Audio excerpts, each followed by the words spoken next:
Olá, eu sou Paiva Rebouças e serei o mediador do debate de hoje. Eu sou homem pardo, mediano, tenho 1,70 m, olhos verdes, barba e cabelos curtos e grisalhos. Sou formado em comunicação social com habilitação em jornalismo pela Universidade do Estado do Rio Grande do Norte, a UERN. Tenho especialização em comunicação organizacional pela Estácio de Sá e mestrado em educação também pela UERN. Sejam todas e todos bem-vindos ao PEDcast. O quinto encontro de práticas educativas digitais, o quinto EPED, acontece nos dias 28, 29 e 30 de setembro de 2022, em formato híbrido. Este ano o evento é proposto com o desafio de pensar uma educação híbrida, tendo em vista os 2 anos de pandemia em que foi preciso fazer uso do ensino remoto, formato até então não experimentado no campo educacional. Com o tema Educação Híbrida, pensar dentro e fora da internet, o evento traz discussões acerca das práticas que estão sendo desenvolvidas nos espaços de aprendizagem pós o retorno das aulas presenciais. A proposta é pensar alternativas para a educação que combinem o melhor do presencial com o melhor do virtual, sem abrir mão de uma necessária problematização desse contexto em que tempos e espaços híbridos perfazem novas práticas educativas. O PEDcast é o podcast das práticas educativas digitais para compartilhamento de experiência entre profissionais da educação básica e superior. O tema deste programa é influenciadores digitais e criadores de conteúdo, educadores? Nossos convidados, o primeiro deles, é formado em pedagogia pela UFRN, atualmente é produtor audiovisual, desenvolvendo trabalhos na empresa Ítalo Produções Audiovisuais e Multimídia, criador de conteúdo no Instagram Lousa Interativa. É um curioso das tecnologias e mídias, focando em temas de interesse como comunicação, redes sociais, algoritmos audiovisual e tecnologias educacionais. Peço ao nosso convidado para complementar a sua apresentação. Não, tá perfeito aí a apresentação. Realmente, uma das coisas interessantes da minha experiência é transitar nas áreas de exatas e humanas, trazendo a reunião desses dois conhecimentos. Geralmente, as pessoas ficam isoladas em suas áreas. O pessoal nas exatas ficam lá e não tem, né, geralmente buscam formação na área de humanas, por exemplo. E às vezes acontece o inverso. E às vezes, e nesse momento, a gente precisa realmente cruzar esses dois caminhos para fazer uma internet melhor. Muito bem. Nosso convidado, então, é Ítalo Valério Pereira Gomes. Ele é um homem caucasiano, branco, tem um cavanhaque, também como eu, um pouco grisalho.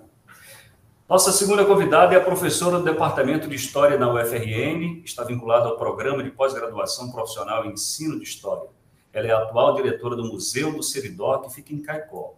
Possui graduação em História pela Universidade Federal do Pará, mestrado em História pela Pontífica Universidade Católica de São Paulo e doutorado em História pela Universidade de Salamanca, na Espanha. Tem interesse nas práticas docentes na educação básica e superior relacionadas à interdisciplinaridade e ao uso de tecnologias digitais. Professora, por favor, você pode complementar sua apresentação para os nossos ouvintes? Olá, todas e todos. Eu sou Vanessa, sou uma mulher branca, tenho 1,66 m, cabelos medianos, vermelhos, uso um óculos azul e tenho aí uma formação muito bem representada pelo nosso host, nosso mediador, e uma das coisas que eu mais gosto, efetivamente, é trabalhar com mídias digitais e essa relação com a educação. É isso. Muito obrigado, professora Vanessa Espinosa. Bom, vamos começar o nosso debate de hoje. Quero entender de vocês como é que tem sido a vivência com as mídias e as tecnologias digitais na vida pessoal e profissional, sobretudo no campo da educação. Vamos começar com o Ítalo. A minha história começa com a eletrônica, na década de 80.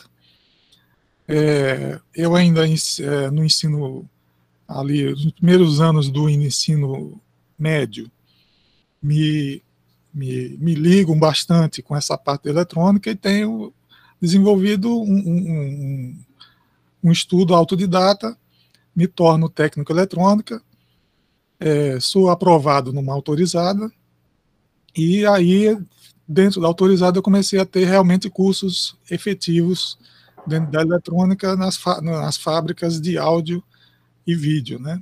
Esse período da década de 90, todo dedicado à área de eletrônica.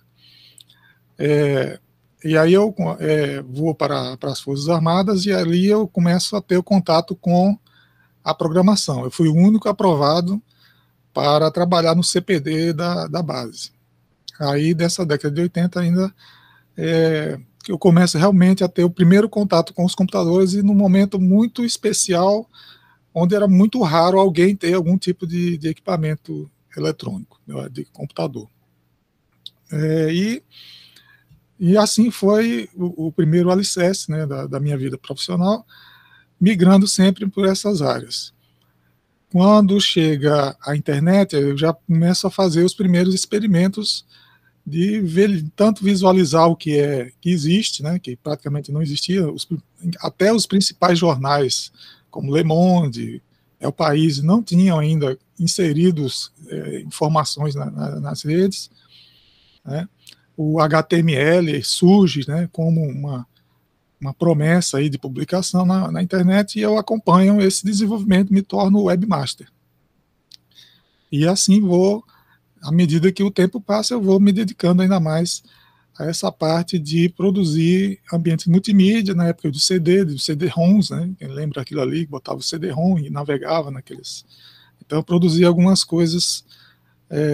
E aí, quando eu entro na UNP, eu faço parte de um grupo de desenvolvimento de multimídia, e é o primeiro sistema desenvolvido dentro da UNP, que eram os CD-ROMs institucionais. Os alunos recebiam um CD-ROM que tinha as primeiras disciplinas, toda em ambiente multimídia.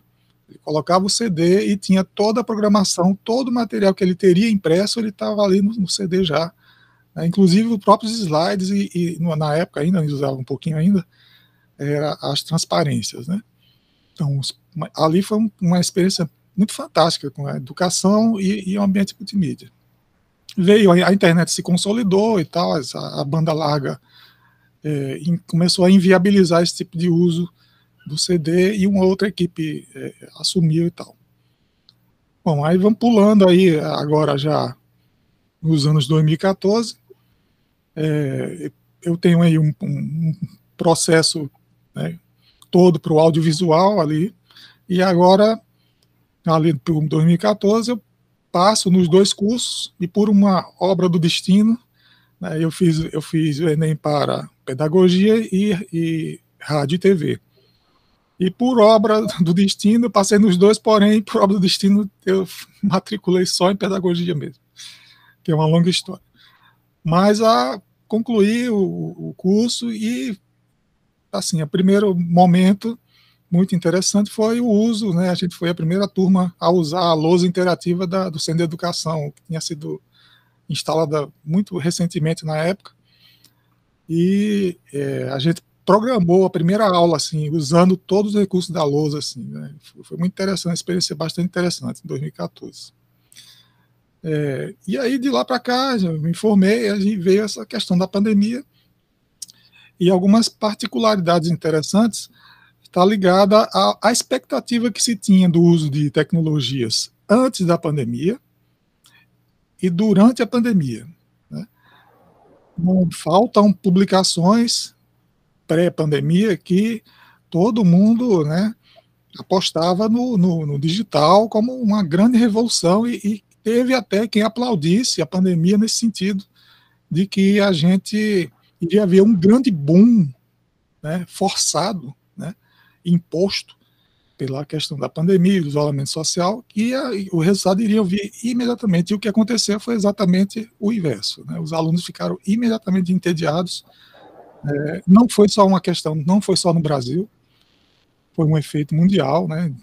Existem até canais de YouTube dedicados a fazer as críticas do excesso de zooms, né? E etc. Nesse sentido. Vamos estender um pouco mais sobre isso daqui a pouco, mas queremos saber também como é que tem sido as vivências, né, da Vanessa Espinosa com as mídias e as tecnologias digitais e como é que ela usa isso no seu dia a dia como professora e pesquisadora. Pois é, eu estava aqui impressionada, porque a história do Ítalo é quase a história da computação, seu desenvolvimento e sua relação com as tecnologias educacionais desse país. Eu adorei, Ítalo, porque é isso, né? Eu passei por essa trajetória, eu pulei alguns estágios aí do meu colega, mas gostei bastante de ouvir a trajetória dele, porque também me fez lembrar dessa coisa, né? De quando a internet começa a ser disseminada e a gente tem que se letrar de qualquer jeito. Então, a gente foi sem muito, né, só contato e acreditando, né, na intuitividade, na usabilidade dos softwares para agir. Inclusive, estou falando isso desde a perspectiva de discente, né? Que quando começa esse movimento, eu estava ali entre a transparência que o Ítalo falou e os usos do projetor, né? Então, essas coisas foram caminhando junto com essa personagem, Vanessa, ainda discente. E eu acho que isso foi bem importante, porque a falta do que eu consideraria bom, ou prático, ou útil, ou que me ajudava no processo de ensino-aprendizagem, foi um catalisador, assim, para quem eu sou, né?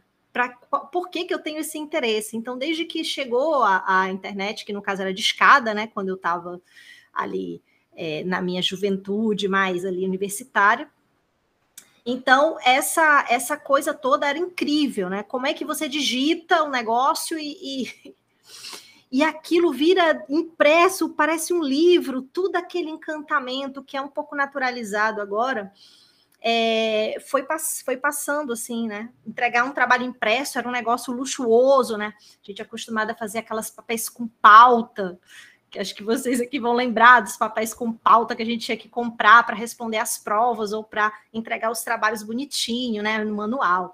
Então, eu passei por esse processo, foi muito importante na minha formação, todas essas coisas, porque eu fui, obviamente, ganhando habilidades, né, e conseguindo me desenvolver. Nessa trajetória, que eu vou convergindo aí com um colega, a universidade não foi o campo em que esse letramento digital ou discussões sobre isso aconteceram. Então, foi preciso mesmo o que aconteceu com isso foi um autodidatismo, né? Eu acredito que nós que estamos ali com mais de 35, 38 anos, nós tivemos que passar por essa coisa, né? De a gente aprender fazendo e tal, sem muita sistematização do uso desses ambientes. Então, meus caros colegas, nós somos falando das mídias digitais na vida, né? Eu sou da geração do ICQ, né? Do Mirk, dos chats, assim, instantâneos. Eu adorava aquele universo e ponto, né? A gente não tinha redes sociais como a gente pensa hoje. E aí veio o Orkut, já ali, né? Já aqui no século da gente, e Facebook, e depois aí alguns se deram bem, outros não, né? Então estamos aí na era do Instagram, até quando não sabemos. As mídias digitais, então, elas se incorporam quando eu começo a perceber isso aí, ó, lá para 2007, 2008, na era inclusive dos blogs, né? Paiva deve lembrar também, que era um boom dos blogs, e aí eu comecei a perceber que as alunas e os alunos da graduação, eles estavam em outra forma de linguagem, outras formas de comunicação, E eu estava ficando, eu falei, gente, eu preciso... É muito mais legal escrever num blog do que me fazer uma prova escrita. Então, diante disso, eu comecei a fazer esses desafios, como pequenos experimentos no espaço escolar. E depois, isso virou uma prática docente que foi se consolidando. E eu fui virando disso também pesquisa, que é quando eu faço os projetos, né, na Universidade do Rio Grande do Norte, tanto de ensino como de pesquisa. Hoje, por exemplo, já desenvolvo um portal que tem objetos digitais de aprendizagem, para os professores poderem inserir isso nas suas vidas laborais.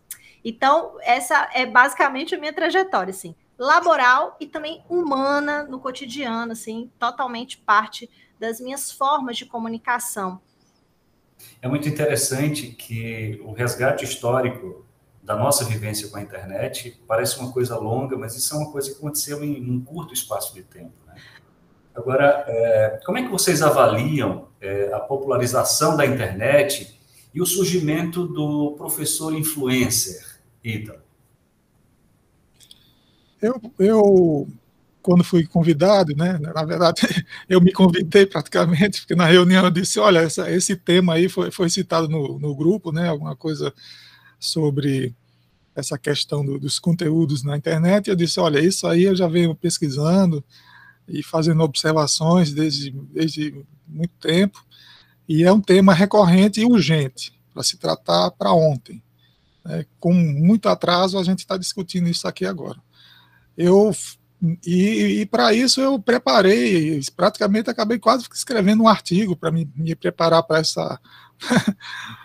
esse podcast, porque e para sintetizar e assim buscar realmente aquilo que eu trouxe da memória, né, da vivência, eu queria ter aqui em mãos as fundamentações, né, reais, né, as provas do que eu estava dizendo. E nisso eu fiquei vasculhando sites antigos que ainda permanecem no ar, etc. e tal. E eu fiz o levantamento desde o rádio de 1922. Né? E a gente vê uma coisa interessante aí, como é que se desenvolve essa questão que não era chamada ainda de criador de conteúdo, né? Nem influencer, mas você vê aí o momento onde as comunicações começam a se desenhar. Temos aí alguns personagens a analisar, certo? Nós temos uma pessoa, vamos chamar de criador de conteúdo, e nós temos os públicos. Mas também nós temos a mídia. Então, o processo de rádio e TV, que começa em 1922 na rádio, ele tem um local físico onde quem pega no microfone já foi selecionado pelo dono da rádio, né? Para ter acesso lá, você teria já que ter um bom currículo, ter uma história, né? Para que a sociedade, ao ouvir, desse crédito àquele locutor. Então, nós temos um fenômeno aí onde ninguém sem qualificação ia ao ar publicamente. E aí, quando veio a TV em 1950, agora você tem a TV, você tem o que eles chamavam de rádio com imagem, né, como eram dito de forma crítica. Né? E nós vemos aí exatamente algumas características, né, que com 18 de setembro de 1950 é iniciada as operações da televisão no experimento no Rio de Janeiro, na TV Tupi. E nós temos aí uma pessoa chamada Homero Silva, né, que aparece, já aparece ali, mas com um currículo anterior muito eficaz, muito bem formado. Né? E aí, nesse mesmo período, você vê outros talentos que surgiram e são marcas na história da televisão, como Hebe Camargo, Chico Anísio, Lolita Rodrigues, a própria Carmen Miranda, né, Wanderlei Cardoso, né, e vamos seguindo aí nesse sentido, de que há assim como em qualquer concurso, há uma seleção prévia e uma característica prévia de quem tem acesso à comunicação. Nós vamos avançando aí para 1976, e aí acontece uma nova revolução nessa questão de, entre aspas, criação de conteúdo. Chega-se ao VHS player. O VHS, a fita, né, VHS, começa, então, em 1976, a ter um outro tipo de produtor de conteúdo, né? O cinema ali já estava produzindo. Em seguida, vem o surgimento da câmera. Agora, o produtor de conteúdo é você. E tudo que você precisa é uma câmera. Essa é a primeira fase. É outro percurso longo, né? O percurso da comunicação. Professora Vanessa, qual é, então, como é que você avalia, então, a popularização da internet e o surgimento desse professor influenciador? Tava pensando aqui na trajetória que o Ítalo estava falando, né? E essas escolhas que eram muito direcionadas em quem ia ter a palavra, né? Quem ia ter acesso ao público, e como isso se inverteu, como isso... Bom, em essência, a essência, ela é muito mais democrática. Ela se propõe, a própria essência do que deveria ser a internet, né? O www, ele surgiu para ser um espaço bom, né? Mas a gente sabe que a gente tem um sistema que é o capitalismo, que ele não está muito relacionado com essa visão assim muito de paz e amor dos espaços, né? Tudo vira um lugar de concorrência. Então, no fundo, pensando o que ele está a falar aqui, eu fiquei refletindo, ok, mas essas pessoas, elas pagam vários preços, assim como no rádio, assim como para entrar na TV, para elas terem suas seguidoras e seguidores. Elas, inclusive, né, podem rebaixar ou não as suas expectativas, a depender do que ela quer alcançar, que normalmente está ligado a algum alcance monetarizado, ou monetizado, como chama nas redes, né? Então, esse é o primeiro ponto que eu acho legal a gente deixar claro, assim, que antes a gente tinha uma seleção com pequenos grupos, oligopólios, né, de comunicação, e agora a gente não tem. O fato de a gente não ter é bom. Isso populariza o acesso para a gente se comunicar, que é um direito de todo mundo. E é usurpado, obviamente, porque a gente não tem uma estrutura econômica, material, social para dar conta. Então, fica essas coisas absurdas, né? De você ter alunos e alunas que, como foi aqui no Seridó, durante a pandemia, que a gente tinha todo mundo dentro de uma casa e uma internet a rádio, porque tinha muita gente da zona rural e só funcionava a rádio.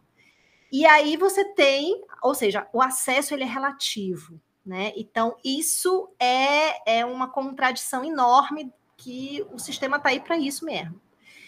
Pensar nessas pessoas que influenciam é um universo, né? Que é isso que eu falei, é monetização, é mais seguidores, o que vai influir em algumas coisas. Por outro lado, pensar em educadora e educador que ocupa essas redes e que na minha área a gente chama de história pública, que são aquelas pessoas que não estão engaioladas, que estão tentando ser comunicadoras e comunicadores, né? Para além da nossa bolha da área de história, veja, é essencial. Imagine se eu só tivesse o Brasil para lerdos. Imagine se só tivesse essa ocupação no ciberespaço.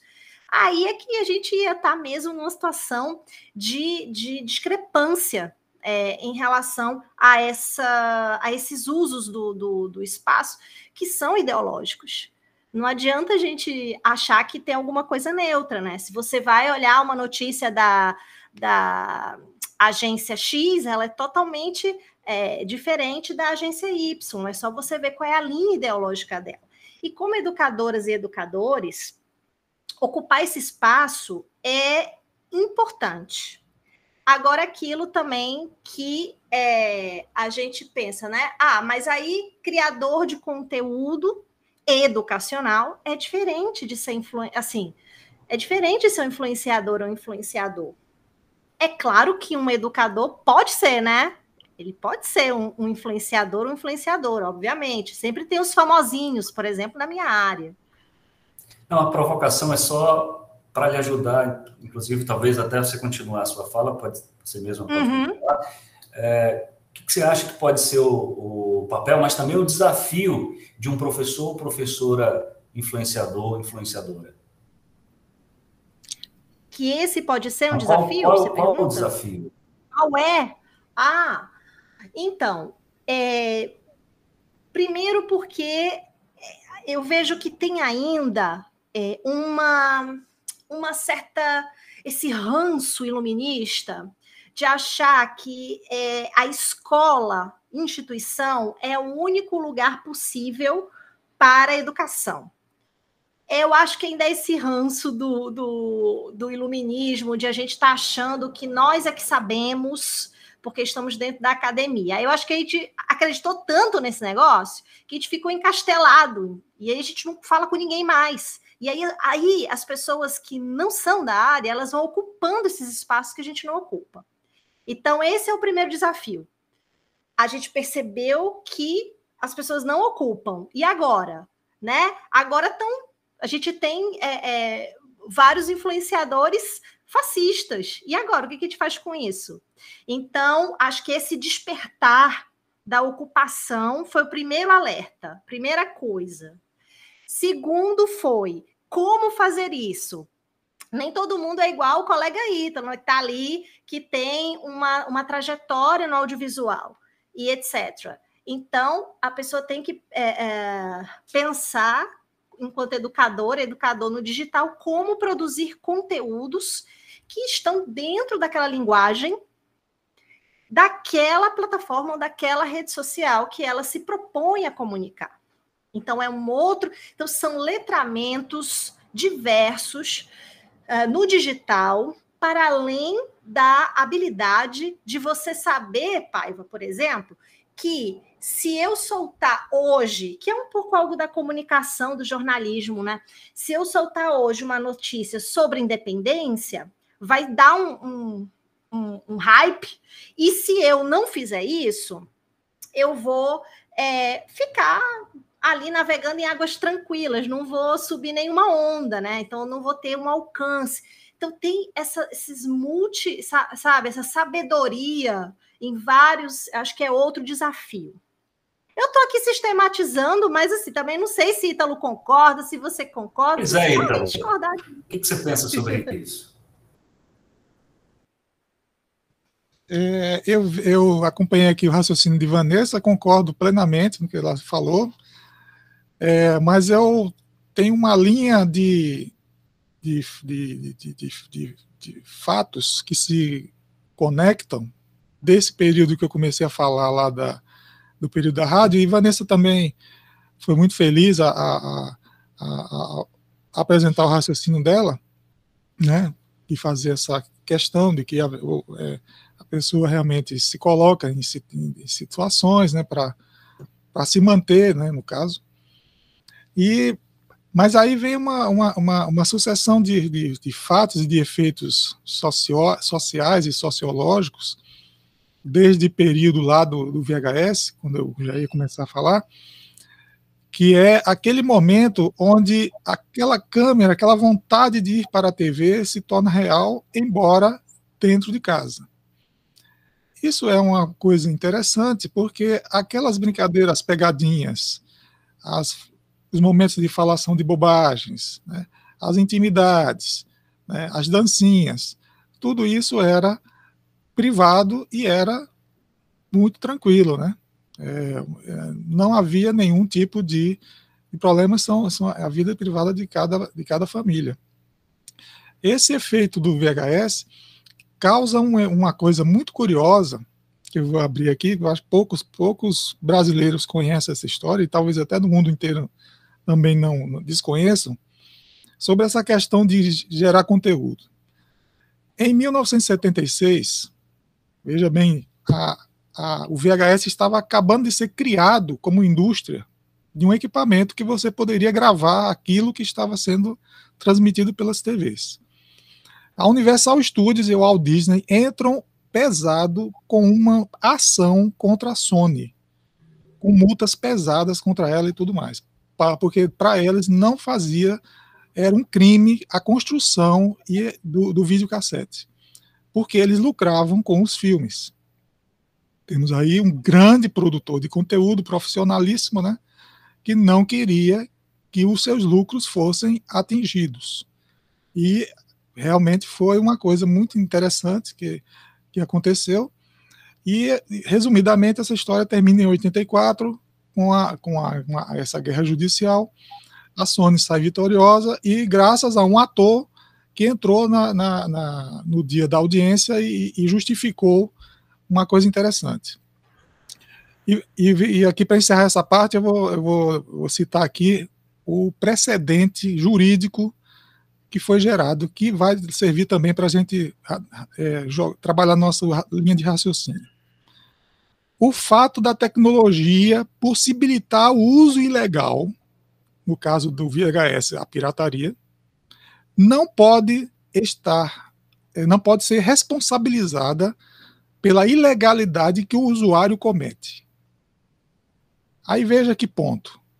Você tem um equipamento em que é possível, tecnicamente, fazer algo ilegal, mas o fabricante do equipamento não pode ser responsabilizado pelos atos de quem o utiliza.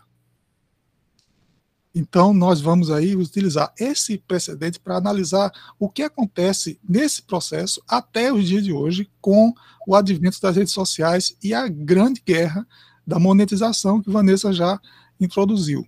Ítalo, então, me deixa trazer uma provocação agora um pouco mais apimentada. Sem querer provocar, e já provocando, obviamente, mas também não querendo fazer juízo de valor, muito menos medir a realidade com a mesma régua. Mas para vocês, quem ensina mais? Influenciadores ou professores? Vanessa? Não tem resposta exata para isso. O que tem é uma possibilidade de a gente, se você estiver falando que influenciadores são professores que estão na rede, é isso que você está me dizendo? Se for isso, aí você me conta, porque influenciador digital pode ser qualquer pessoa que influi sobre várias coisas. Pois é. Inclusive, né, nosso poder de compra. A questão é influenciadores ou professores? Porque a gente está acompanhando essa situação das redes sociais e a meninada está o tempo inteiro com a cara no celular e alguns podem aprender determinadas coisas que sejam boas ou ruins, né? E aí tem uma questão que é bem específica, né? O processo de aprendizagem do sujeito, ele acontece de várias formas. A gente tende a pensar sempre na escola, no professor, mas existem outras maneiras. Então, a provocação é exatamente aí, né? E aí, como eu estou dizendo, é uma provocação. Educação, ela está, em geral, se você pensar na escola formal, ela tem ainda um formato muito aquém de metodologias e de formas de pensar, ou freirianas, como queira, ou como outros pedagogos, educadores que nós temos no Brasil e no mundo, que deixaram bem claro para nós quais as formas que a gente consegue, enfim, como foi que eles conseguiram efetivamente ver um processo de ensino e aprendizagem. Então, isso é um primeiro ponto.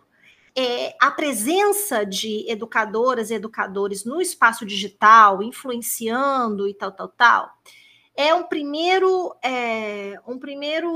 alerta, espaço para a gente pensar que a gente está fazendo com as nossas práticas nessa escola formal.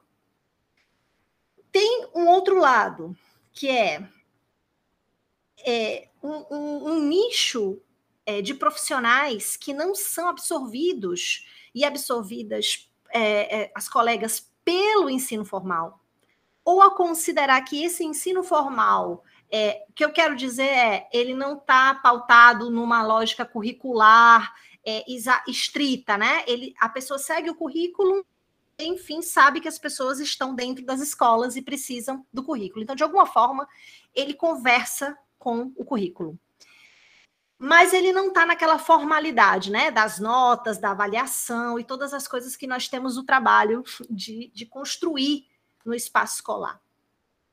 Então, tem um nicho de docentes, mestres, inclusive, com outras qualificações que estão ocupando o ciberespaço de maneira profissional.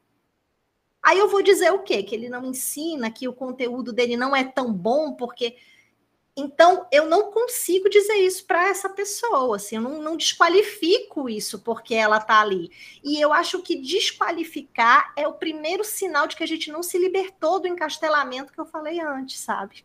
Muito bom, Vanessa. Ítalo, qual é a sua opinião, focando nesse tema, assim, influenciadores versus professores, quem ensina mais? O tempo voou, né? Aí já está bem corrido, mas aí vamos pular etapas aqui. A Vanessa também já falou muito bem dessa questão do Orkut, de como se desenvolveu todo o resto da internet. E eu escrevi aqui um título chamado A Conta Ficou Alta. O que é que acontece? Houve um colapso nos anos 2010 dos provedores do serviço. E então, agora eles precisam de criadores de conteúdo. Eles precisam de criadores de conteúdo, aspas, para que as pessoas permaneçam em suas redes, para que a publicidade siga. A crise financeira leva as pessoas a acharem isso muito interessante, porque para ser criador de conteúdo e ter este nome, que inclusive está habilitado agora na CBO, né, Classificação Brasileira de Ocupações, né, que não está regulamentada, diga-se de passagem, você não precisa, como está constantemente sendo dito nas propagandas veiculadas nas redes sociais, de cursos que ensinam milagres para você ser isso e aquilo, e enfatizando, você não precisa estudar, você não precisa de universidade, você não precisa, eu tenho aqui um botão que você vai ganhar dinheiro fácil e vai ficar rico. Aos milhares, estão acontecendo isso. E aí nós estamos aqui na base do vale tudo, né? Dentro desse levantamento que eu trouxe, eu fiz algumas experiências. Uma das redes mais persuasivas chama-se Quai. Ela paga para você convidar outras pessoas para este mundo. Agora, é de verdade que muitos talentos estão surgindo. Tem uma menina no Quai que é maravilhosa, ela é empolgada com astronomia e desenvolve um ótimo trabalho, tem sido inclusive chamada para ser entrevistada em outros podcasts, mas ela é uma estudante que está transferindo aquele conteúdo da sala de aula para as redes. Esse aí não pode ser, o termo criador de conteúdo não pode ser utilizado, daí a minha história lá, contar a história desde a rádio, não pode ser uma coisa, eu quero ser criador de conteúdo e vou apertar um botão e vou dizer que sou. Por exemplo, eu trabalho muito com comunicação há muitos anos, mas eu não posso dizer que sou jornalista, porque eu não sou formado em jornalismo, entendeu? Eu não sou... várias profissões que existem, né? Analista de sistema. Eu não posso me apresentar como analista de sistema porque eu não sou e não posso. Eu tenho que ter o juízo certo, vamos chamar assim, né? De ter a percepção do que é que eu estou apto e o que eu não estou apto a assumir. E isso é o papel da escola. O papel da escola é chegar no aluno e dizer, você pode ser o que você quiser, mas você precisa ter a autodominação de que você deve se preparar para isso, independente de estar lá um botão simples, eu sou assim. Ítalo, eu concordo contigo, que a gente tem nossas ferramentas, a ciência tem as suas ferramentas para a gente ocupar os espaços, as categorias, enfim, existe, né, toda uma estrutura, inclusive laboral, né, para a gente ocupar determinados espaços. E aí complemento isso avaliando que esses sinais, eles são sinais do tempo. Isso é o sinal do ultra-neoliberalismo que nós estamos vivendo, que aí gera uma ultra-precarização do trabalho. E aí, no caso, as pessoas, assim como não têm qualificação e estão ocupando, entre aspas, espaços que elas não deveriam, que eu também questiono isso, a gente tem pessoas ultra qualificadas, como engenheiros, professoras, doutores em alguma área, sendo Uber. Então, essa uberização, e isso tudo que você está explicando, o dinheiro fácil, eu avalio que tem a ver com o sistema que a gente está. Então, se não tivermos uma visão conjuntural, a gente vai avaliar os indivíduos que querem. Eu quero dinheiro fácil porque eu não tenho tempo. O tempo que eu tenho é para ganhar um salário mínimo. Então, se tiver uma outra oportunidade para eu ganhar um extra, assim como eu poderia vender antigamente, né, a Avon, ou até hoje eu tenho aqui a minha representante que vende Natura para fazer o extra, eles vão fazer. Então, às vezes, a gente está pensando, mas tem uma... Como é que se diz? A gente está só tentando se adaptar a essa estrutura para sobreviver. O que é triste, inclusive. É isso. Tudo bem. Então, o que vocês pensam nos conteúdos educacionais da internet e a substituição, por exemplo, do material didático? O que vocês pensam sobre isso, Ítalo? A gente volta aí na mesma questão, né? Porque uma vez que as pessoas estão com pressa de chamar a atenção, quero lembrar um fato que aconteceu numa escola onde eu estava lecionando, e nós estávamos discutindo internet, essas coisas, e chamou muita atenção uma preocupação de uma aluna. Quando eu falei que a importância de eles estarem estudando, eles poderem criar suas coisas, o que gostam de fazer na internet, mas fundamentado nas coisas que elas aprenderam, né? E essa é a função dela, estar estudando, se diferenciar de outras pessoas que não tiveram essa mesma oportunidade. Elas podem ser um motivador, um multiplicador de conhecimento. E eu conduzia dizer, mas mais dancinha dá mais likes, né? Então, a discussão foi essa. E eu disse a elas, olha, você precisa passar por cima, né, de algumas coisas para fazer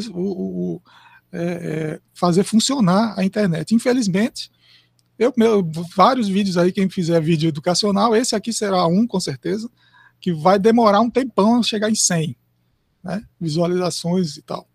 Mas está aqui feito o nosso trabalho, né, de estar fundamentando e ocupando a rede com conteúdo e uma discussão mais elaborada e mais bem fundamentada, nesse sentido. Professora Vanessa, o que você pensa sobre os conteúdos educacionais na internet e a substituição do material didático? Como é que você, professora, observa esses processos? Eu acredito que as produções no cyberespaço livres, assim, como em plataformas como YouTube, etc., a gente tem que ter um letramento para a gente conseguir detectar o que tem ou não uma validade, vamos dizer assim, para trazer para o teu espaço escolar. Então, não é uma coisa substituível totalmente, mas ela pode sim ser incorporada à minha rotina, por exemplo. Eu levo tweets, adoro levar tweets. E olha que eu falo sobre Idade Média, e agora está sendo ótimo, né, com o avanço da extrema-direita, para falar de Idade Média, que está todo mundo fazendo a última cruzada, e ela é para cá, para o Brasil.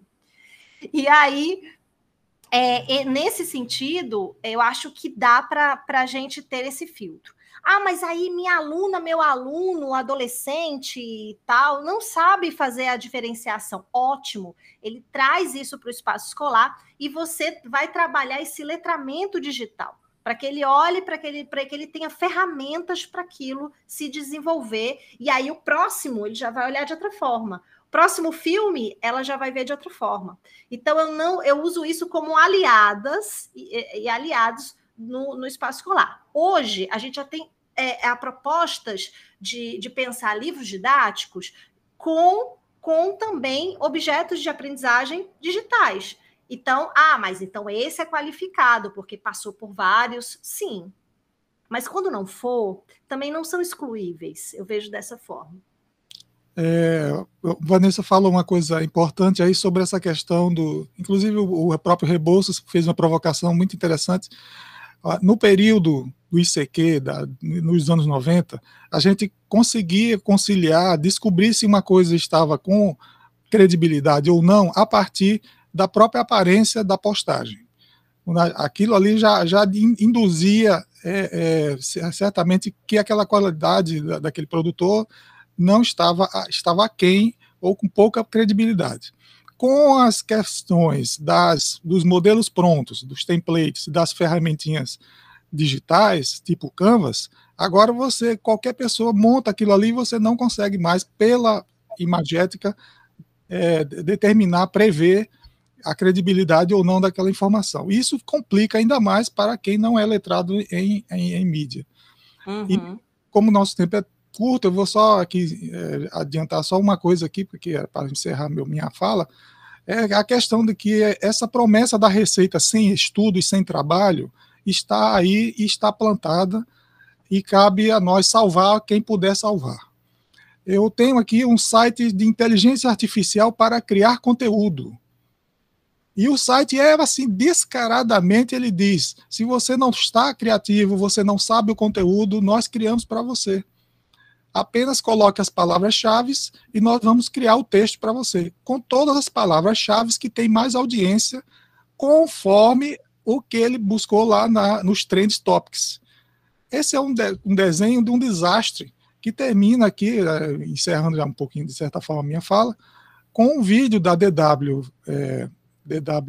alemã, onde tem a entrevista com um psicólogo que ele diz que a humanidade está em decadência. Exatamente. Desse sentido. Inclusive, aqui tem um site, uma experiência chamada DALL-E 2, que é DALL-E 2. Ele promete que você não precisa mais usar máquina fotográfica, basta você escrever que foto você quer. E ele vai buscar montar uma sucessão de imagens artísticas para aquilo ali. Né? Sobre isso, eu tenho até uma dica aqui de leitura que eu me lembrei agora, que é muito boa. Você lê rapidão, quem estiver ouvindo a gente aí, dá uma olhada. Eu estou aqui, inclusive, procurando do Michel Desmouget, esse francês, e o nome da obra é A Fábrica de Cretinos Digitais. É maravilhoso. Deem uma olhada, que aí vai desmistificar um monte de coisa, inclusive de que nós somos migrantes e que quem é nativo tem aí alguma habilidade diferenciada. É um pouco isso que está explicando, né? Indo para o abatedouro ou se jogando no precipício com vendas, né? É meio isso, a metáfora da situação. Muito bem, gente. Isso é um debate que dá muito pano para a manga, né? Nós agradecemos muito pela oportunidade do diálogo e por vocês compartilharem com a gente suas experiências.